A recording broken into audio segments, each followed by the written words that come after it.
Guys, mga ligo may karon guys. Pero, gabaklay may, kaya ang mong sakyan, nandi makakyat.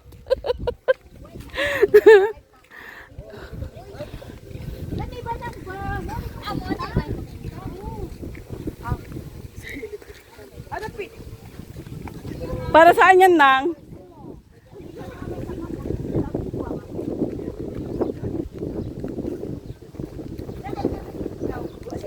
Guys, wala pang ani ngayon guys kasi ayan pa lang guys, oh, mag-uusbong pa lang ang mga palay ngayong buwan. So medyo late yung mga anihan ngayon. Kaya yan guys, so yung dami pang mga palay guys, yan. O diba, ang ganda-ganda no, tingnan.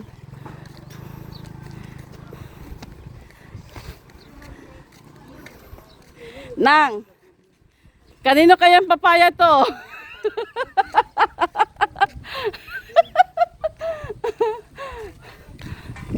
Babalikan namin. Ganito ang buhay dito sa bukid guys. Marami kami tubig sa bahay pero syempre gusto namin maligo. Ayun. Syempre ito kasi ang aking anak. Pangalawang balik niya pa lang doon sa paliguan namin.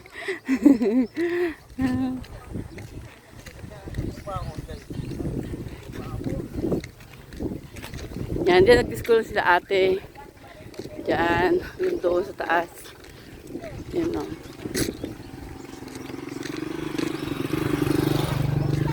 Dito guys, yung palay dito guys, wala kang makitang mga suso o kahit na anong klaseng mga insekto. Wala o. Yung mga lumilipad-lipad lang, yung mga hindi ano sa lupa na parang magsisira ng mga palay. Ito, naani na yung iba dyan o.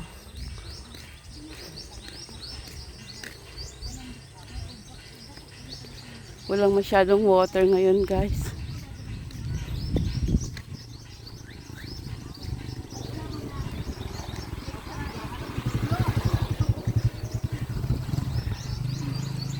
Ito guys ang tanawin dito sa aming bukid. O diba? Ang gandang tingnan. Parang kahit wala kang pera pag tinanaw mo yung paligid mo. Lahat ng mga kapaligiran, parang ang ganda-ganda. Parang ang sarap-sarap ng pakiramdam mo. Kasi presko sa isipan. At yun ang mahalaga.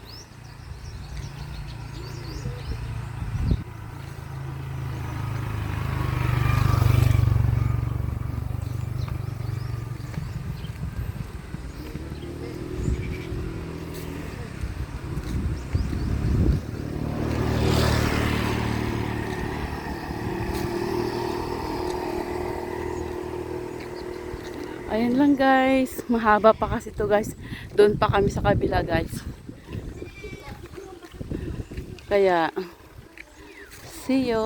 Thank you for watching. Bye.